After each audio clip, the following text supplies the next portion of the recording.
This is Scott Becker with the Becker Private Equity and Business Podcast, the Becker Business Minute Podcast. Today's concept is to teach is to learn. So the concept, and again, I heard it again in a book I was reading recently, and I couldn't believe in it in anything more truly. The best way to learn something is to be forced to teach it.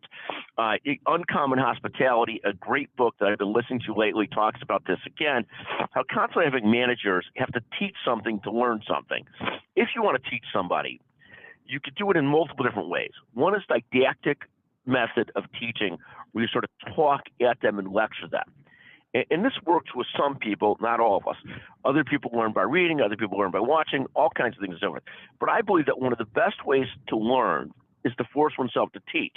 And part of the understanding is if you're going to have one of your reports or one that works for you, who's not an expert in the area, teach something to the rest of you, you have to understand that part of what's going on is not just perfect education for the rest of you learning, but it's education for the person being forced to teach, and understand that that's part of the learning process.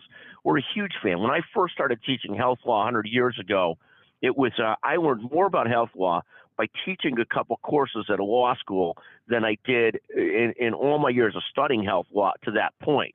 The same thing with learning about sports. I learned more from coaching than I do from learning from a coach, and it's this evolution. But teaching is learning. And so if you want your people to learn, put them in a spot where they have to teach it, and they'll get better and learn a lot in a hurry. It's not that they'll be perfect teachers, but they'll have a great learning experience, and that's more important than the teaching they're doing. Thank you for listening to the Becker Private Equity and Business Podcast, Becker Business Minute Podcast. I hope this resonates with you. If you have questions, you find this interesting, again, the concept is to teach is to learn. Thank you for listening.